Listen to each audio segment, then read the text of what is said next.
नमस्कार, मैं हरिहर प्रसाद चौहान, सहायक प्राध्यापक इतिहास, शासकीय महाविद्यालय पुसौर से, जिला रायगढ़। आज हम बीए द्वितीय वर्ष के प्रथम प्रश्न पत्र के इकाई 3 में मुगल कालीन सामाजिक और आर्थिक विकास के अंतर्गत मुगल कालीन समाज का अध्ययन करेंगे। मुगल कालीन समाज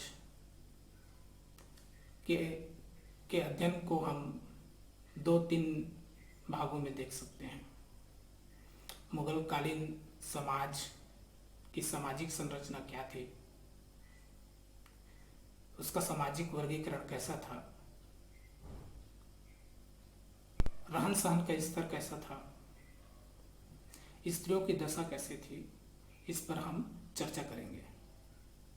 सबसे पहले हम मुगल कालीन सामाजिक संरचना की बात करते हैं। तत्कालीन मुगल कालीन भारत में हम देखते हैं कि उस समय समाज में मुसलमान और हिंदू बहुल जनसंख्या थी। इसमें भी हिंदुओं की जनसंख्या जो थी सबसे ज्यादा थी, चूंकि शासक वर्ग में मुसलमान थे। मुसलमान में भी कई प्रकार के वर्गीकरण हम देख सकते हैं। मुसलमान जिसमें ईरानी थे, तुरानी थे, अफगान थे इत्यादि। इनके धर्मों में भी विभाजन था। सुन्नी को मानने वाले थे और शिया संप्रदाय में इनका विभाजन था, और इसमें आपसी वैमनस्य भी था, जिसको हम औरंगजेब के शाहजहां के शासनकाल के अंतिम वर्षों में उत्तराधिकार के युद्ध के लिए दारा और औरंगजेब में जो संघर्ष हुआ, एक धार्मिक कारण भी था, शिया और सुन्नी। इस प्रकार हिंदुओं में भी समाज का वर्गीकरण था। हिंदुओं में जो समाज थी वो कई चीजों को लेकर के विभाजित थी। जाति प्रथा, छुआछूत विद्यमान था, ऊंच नीच की भावना विद्यमान थी। इसके अलावा समाज में कई और धर्म के लोग रहते थे, जैन, बौद्ध, ईसाई, सिख इत्यादि। साथ ही इस काल में हम देखते हैं कि कुछ विदेशी व्यापारी भारत पर व्यापार करने के लिए आए थे, तो समाज में उनकी भी हिस्सेदारी थी। पुर्तगाली, अंग्रेज, डच, फ्रांसीसी इत्यादि। इस प्रकार देखते हैं कि हम मुगल कालीन जो समाज थे उसकी संरचना में कई प्रकार के धर्म के लोग निवासरत थे, और वह जो समाज था कई वर्गों में विभाजित था, जिसमें आपसी द्वेष और वैमनस्य की भावना थी। फिर भी ये सब सद्भावना और एकता से एक साथ निवास करते थे। यही मुगल कालीन समाज की विशेषता है। यद्यपि हम देखते हैं कि कुछ शासक, औरंगजेब जिन्होंने हिंदुओं के ऊपर जजिया कर लगाया था, अन्यथा और भी हम शासक देखते हैं जिन्होंने प्रायः राजनीतिक या आर्थिक जो भी उद्देश्य रहे हों उसके लिए उन्होंने कुछ धार्मिक सांप्रदायिक नजर आते हैं, लेकिन फिर भी देखते हैं कि बहुल यह काफ़ी मुगल कालीन शासकों को देखते हैं कि उन्होंने उदार नीति अपनाई थी, जिसमें अकबर सबसे आगे निकल गए थे। उन्होंने सुलह की नीति अपनाई थी, और उन्होंने ही सबसे पहले हिंदुओं को अपने प्रशासन में, राजपूतों को अपने प्रशासन में हिस्सेदारी दिया था। इस प्रकार समाज वैमनस्य, आपसी स्पर्धा और धार्मिक विषमता के बाद भी एकता और सद्भावना के साथ निवास करती थी। इसके बाद हम देखते हैं कि मुगल समाज का वर्गीकरण कैसा था। चूंकि 16वीं और 17वीं शताब्दी में भारत की बहुल जनसंख्या के लगभग 85% गांव में निवास करती थी, इसलिए सबसे पहले हम गांव की स्थिति पे चर्चा करते हैं। गांव में किन लोग रहते थे, कैसे लोग निवास रहते थे। गांव में जो किसान रहते थे, इसको स्थानिक किसान कहा जाता था। ये स्थानिक किसान काफी लंबे वर्षों से वहां के जन्मजात वंशज थे, पूर्वज थे। इन किसानों को दो भागों में बांटा गया था। एक किसान जिसे रियायती कहा गया और दूसरा जो था रैयती। ये जो रियायती किसान थे, इसको जैसे महाराष्ट्र में मोरासी कहा गया, राजस्थान में धारू हाला कहा गया। इनको कुछ विशेषाधिकार प्राप्त थे। इनको जैसे कि खुद कास्त भी शब्द इनके लिए आता है। इनकी स्वयं की जमीन होती थी और उसी पर वे खेती करते थे। इसको सरकार की तरफ से कुछ विशेषाधिकार प्राप्त थे। जैसे कि विशेषाधिकार से मेरा तात्पर्य, उनको करों में छूट मिलता था। उनको गृह कर, विवाह कर इत्यादि नहीं देना पड़ता था। वे वन और संसाधनों का मुक्त रूप से दोहन कर सकते थे। इस प्रकार की कुछ रियायतें इनको और विशेषाधिकार इनको प्राप्त थी।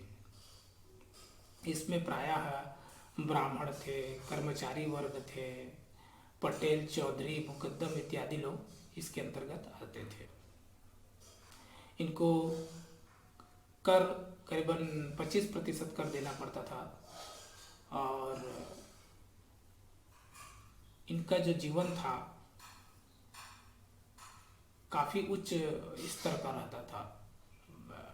आडंबर था, रहन सहन उच्च था, खान पान, वस्त्र, आभूषण, बड़े बड़े महलों, बड़े अच्छे घरों में निवास करते थे। इनके हरम में भी काफी स्त्रियां हुआ करती थी। तो ये वैभवपूर्ण और ऐश्वर्य का जीवन गांव में निवास करते थे, जीवन जीते थे गांव के अंदर में। दूसरी जो मैं बात कर रहा था कि रियायती किसान के बाद हम दूसरा जो किसान हम गांव में देखते हैं उसको रैयती बोलते थे या साधारण किसान कहते थे। ये रैयती को ही पाही कहा गया है और पालती भी कहा गया था। ये जाट, गुजर, माली, अहीर लोग इसके अंतर्गत आते थे। इनको जमीन का मालिकाना हक मिलता था, या पट्टे पे इनको जमीन मिली हुई रहती थी या धड़ी पे इनको जमीन दिया गया रहता था। धड़ी शब्द से मेरा तात्पर्य यह है कि यदि कोई व्यक्ति कर नहीं चुका पाया है तो जो उसके बाद उसका मालिकाना हक खत्म हो जाता था, तो ऐसी जमीन को इनको मिलता था, रैयती लोग को। और वो रैयती को जो जमीन दिया जाता था, उस जमीन का लगान जो होता था एक निश्चित होता था और उस लगान को रैयत दस्तूर के अनुसार तैयार किया जाता है। रैयत दस्तूर से मेरा तात्पर्य कि उसमें क्या क्या क्वालिटी होना चाहिए, माने गुण होना चाहिए टैक्स निर्धारण के लिए। जैसे कि सिंचाई की व्यवस्था कैसी है, फसल का जो भूमि है उसका उपजाऊपन कितना है और मौसम वहाँ का कैसे रहता है, इसके अनुसार वहाँ का जो लगान होता है वो तय होता था। जैसे कि जहाँ पर प्रतिवर्ष या उपजाऊ जो भूमि होती थी जिसको पोलज कहा जाता था, वहाँ पर 50% लगान दिया जाता था। तो ये जो रैयती थे, जिसको पाही या राजस्थान में पालती कहा गया था, इसके भी दो भाग थे। एक भाग जो दो भागों में इसका भी विभाजन था। एक जो होता था, एक जिसको राज्य की तरफ से जमीन आवंटित किया जाता था, वो पट्टेदार के रूप में हो सकता था, धड़ी के रूप में हो सकता था, या किसी बंजर जमीन पर फिर से उसको खेती किसानी के विकास के लिए दे दिया जाता था। ऐसे रैयती अलग होते थे। और एक रैयती वे होते थे जो जमींदारों, कर्मचारियों, मध्यम वर्गीय जो पटेल थे, चौधरी थे, इन लोग के जमीन पर खेती करते थे। तो इनकी दशा जो थी समाज में, उस समय गांव में, समाज में इनकी दशा सबसे ज़्यादा निम्न थी, कमज़ोर थी। इनको जमींदारों, पटेलों का बेगार भी करना पड़ता था, उनका पालकी ढोना पड़ता था, माल ढोना पड़ता था इत्यादि। इसके अलावा गांव में हम देखते हैं कि भूमिहीन लोगों की संख्या विद्यमान थी। उसके बाद लोहार थे, बढ़ाई थे, कुम्हार थे, चर्मकार थे इत्यादि। थोड़ा सा अब हम शहर और शहरी जीवन को मुगलकालीन शहरी जीवन पे चर्चा करते हैं। शहर की एक महत्वपूर्ण विशेषता होती है कि वहाँ बाजार हो और व्यापार वाणिज्य का विकास हो। हम इस काल में देखते हैं कि मुगल काल में देखते हैं कि भारत के हर क्षेत्रों में, चाहे उत्तर हो या दक्षिण में, बड़े बड़े शहरों का निर्माण हुआ। आगरा, अहमदाबाद, लाहौर, दिल्ली, मछलीपट्टनम, ढाका, पटना इत्यादि बड़े बड़े शहरों का निर्माण हुआ। राफिज ने तो आगरा को यूरोपीय शहरों से भी बड़ा शहर बताया था। और अकबर का काल में हम देखते हैं कि करीबन 120 बड़े शहर थे और 3200 कस्बों का वर्णन हमको मिलता है। एक कस्बे, एक गांव हुआ करते थे, लेकिन गांव में बाजार की व्यवस्था हुआ करती थी।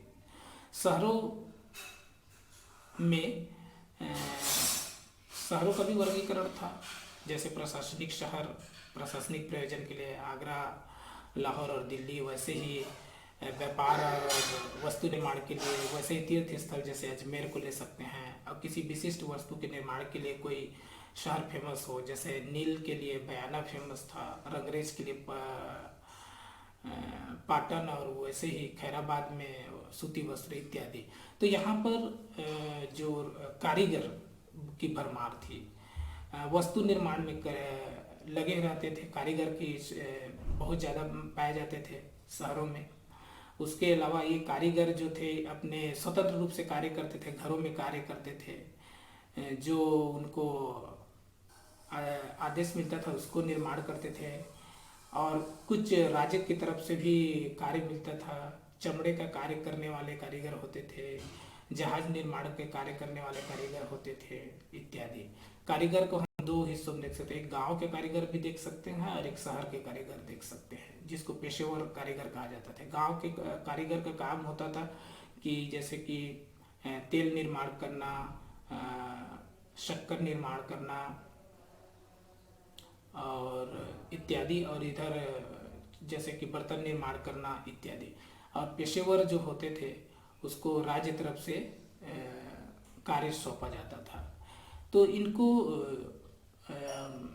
कई कार्य इसमें बड़े बड़े जो जमींदार होते थे, जो पूंजीपति लोग थे, इनके कार्यों में निवेश करने लगे। जैसे कि कारीगरों को अग्रिम में राशि दे दिया जाता था, जिसको दादनी प्रथा भी हम इस काल में देखते हैं, दादनी प्रथा विद्यमान थी। इसके अलावा नौकर चाकर भी बहुत हम लोग मुगल काल में देखते हैं, नौकर चाकर भी बहुत रखते थे। दूसरा, अब हम आते हैं कि इस काल में शहरों में इस शासक वर्ग का कौन कौन थे। शासक वर्ग को हम लोग दो हिस्सों में विभाजित कर सकते हैं कि एक जो शासक वर्ग था, जो केंद्रीय सत्ता जिसके अधीन होती थी। इसमें को उमरा वर्ग कहा जाता था। उमरा वर्ग केंद्रीय सत्ता का प्रतिनिधित्व करते थे। इसमें ईरानी, तुरानी, अफगानी और राजपूत शासक लोग आते थे। इन लोग का जो पद होता था वंशानुगत नहीं होता था। ये भव्य महलों में निवास करते थे, सोने जेवरात के से कसीदे हुए वस्त्रों को धारण करते थे। वस्त्रों आभूषण की कोई कमी नहीं थी। रहन सहन भव्य था और व्यय काफ़ी मात्रा में करते थे। इनका जीवन आडंबरपूर्ण था, भव्य था, ऐशो आराम की जिंदगी जीते थे। इनके पास स्वयं का अस्तबल होता था जहाँ सैनिक हुआ करते थे और ये अपने पूंजी का उपयोग व्यापार वाणिज्य में भी निवेश करते थे। दूसरा यदि देखें तो स्थानीय शासकों का था, जिसको सरदारों का था, भूस्वामियों का था, जो स्थानीय सत्ता का प्रतिनिधित्व करते थे। जमींदार थे। ये ग्रामीण जीवन के शीर्ष पर काबिज थे। ये भी भव्य जीवन जीते थे, ऐशोआराम की जीवन जीते थे। इनका जो पद हुआ होता था वो वंशानुगत होता था और इनके पदों की खरीद बिक्री भी की जा सकती थी। इनके पदों को विभाजन भी किया जा सकता था। इनका जो आम किसानों के साथ जाति कौटुंबिक संबंध हुआ करते थे और ये जो किसानों से कर वसूल करते थे उसमें का एक हिस्सा वे सरकार को देते थे, जिसको नहीं, एक हिस्सा स्वयं रखते थे और बाकी हिस्से को सरकार को देते थे। जो हिस्सा को स्वयं रखते थे उसको पावना कहा जाता था। इस प्रकार का व्यवस्था वहाँ पर हम लोग देखते हैं। उसके बाद मध्यम वर्गीय वर्ग में प्राय व्यापारी और दुकानदार को लेते हैं, लेकिन इसमें कुछ शिक्षित वर्ग भी शामिल थे, जैसे राजस्व शिक्षक लोग भी इसमें शामिल थे। राजस्व अधिकारी आमिल है, कारकुन है, इन लोग को इसमें भी शामिल किया जा सकता है। चिकित्सक लोग भी थे, संगीतज्ञ, ये सब लोग इस वर्ग के अंतर्गत आते थे। इनका रहन सहन भी उच्च था, खान पान रहन सहन उच्च था। इसके अलावा हम देखते हैं कि जो उच्च वर्ग का जो रहन सहन था ये शहरों में हम देखते हैं कि जुआ खेलना, अफीम, तंबाकू इत्यादि लत भी वहाँ विद्यमान थी और इन्होंने कला और संगीत के भी प्रेमी थे। दूसरा जो वर्ग था व्यापारी वर्ग हम इस काल में देखते हैं कि बड़े बड़े व्यापारियों के नाम हमको मिलते हैं। जैसे वीर जी बोहरा का नाम मिलता है, जिसका वर्णन पुर्तगाली गोहिन्हो ने किया था कि ये काफ़ी करीबन 90 लाख की इसके पास संपत्ति थी और इनका व्यापार बहुत विशाल था। वो चाहते तो पूरा उस काल के जितने भी विदेशी आए थे उनके व्यापार को आसानी से खरीद सकते थे। वैसे ही अब्दुल गफर की जब मृत्यु हुई थी तो बताया जाता है कि उस समय 89 लाख की उनकी संपत्ति थी और उसके पास करीबन बहुत सारे जहाजी बेड़े थे।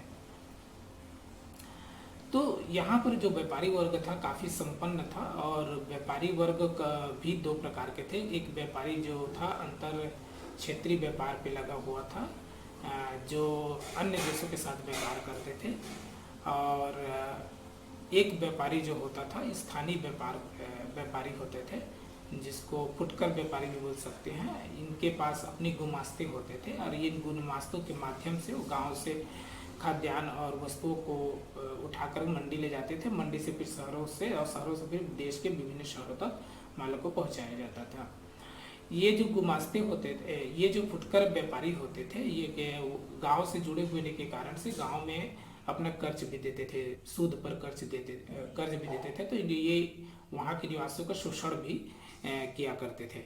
इस प्रकार से हम एक शहरी जीवन को देखने के कौन कौन थे, चाहे वो शासक वर्ग की बात करें, चाहे कारीगर की बात करें, चाहे व्यापारी वर्ग की बात करें, चाहे मध्यवर्ती वर्ग की बात करें। इसके बाद हम देखते हैं कि संपूर्ण मुगल काल में स्त्रियों की दशा कैसी थी। संपूर्ण मुगल काल में स्त्रियों की दशा का गिरावट का काल देखते हैं, क्योंकि इस काल में हम देखते हैं कि संभ्रांत वर्ग की जो महिलाएं होती थी, पढ़ी लिखी होती थी, उच्च होती थी, लेकिन वो पर्दा प्रथा विद्यमान होता था, उनको स्वतंत्र रूप से विचरण करने की अनुमति नहीं थी। लेकिन हम देखते हैं कि कुछ चाहे स्थानीय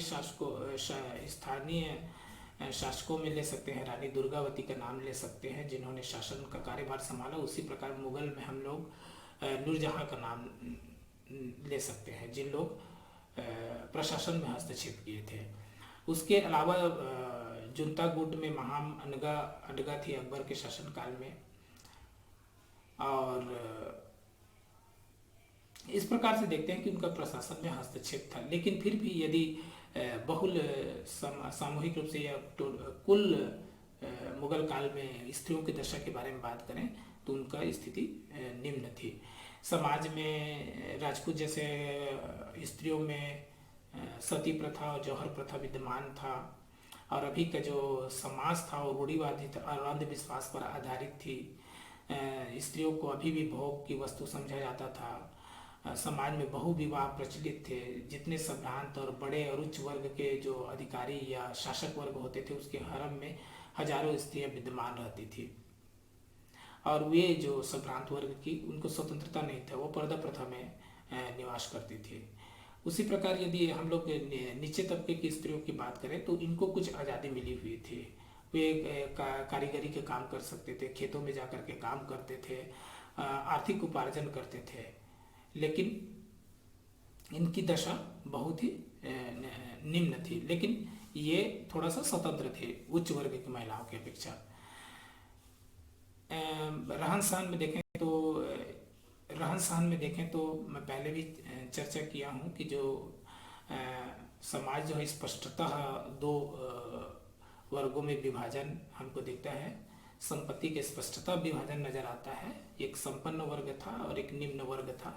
निम्न वर्ग में चाहे हम भूमिहीन किसान को ले सकते हैं, नौकर चाकर को ले सकते हैं, और छोटे छोटे कारीगर को ले सकते हैं, फुटकर व्यापारी को ले सकते हैं। इनकी जो दशा थी वो थोड़ा सा गिरावट थी। ये खान पान और रहन सहन में किसी प्रकार की कमी नहीं थी, लेकिन मनोरंजन और भव्यता का जीवन नहीं जी पाते थे। ये सादा जीवन जीते थे, जबकि जो उच्च वर्ग के लोग थे भव्य ऐशो आराम और आडंबर पूर्ण जीवन जीते थे। इस प्रकार से हम समूल यदि मुगल कालीन समाज की बात करें तो मुगल कालीन समाज में कई धर्म से लोग विभाजित थे, समाज विभाजित था। समाज की सबसे महत्वपूर्ण विशेषता हम देखें कि समाज में श्रेणीबद्ध रूप से स्पष्ट विभाजन हमको देखने को मिलता है, कि कई प्रकार की विभाजन हमको देखने को मिलता है। इन सब विभाजन के बाद समाज में जो रहन सहन था, जो धनी वर्ग था वो ऐशो आराम और भव्यता का जीवन व्यतीत कर रहे थे, जबकि निम्न वर्ग जो था वो सादा और जीवन व्यतीत कर रहे थे। जैसे निम्न वर्ग के लोग को पहनने के लिए कपड़े नहीं मिलते थे। ये एक जो पुरुष हो महिला को हो, पुरुष केवल तन पर लंगोटी ही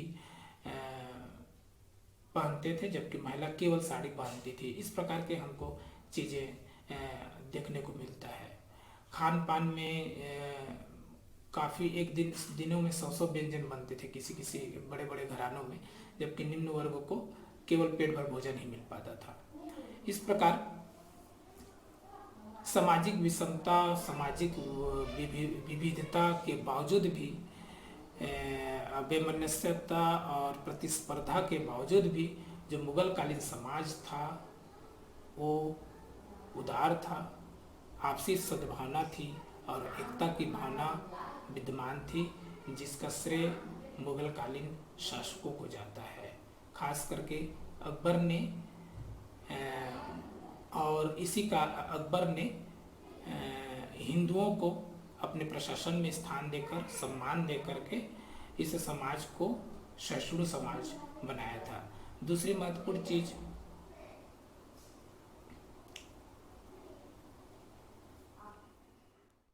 अकबर ने अपनी सुलह कुल की नीति से समाज में अपनी अमिट छाप छोड़ी।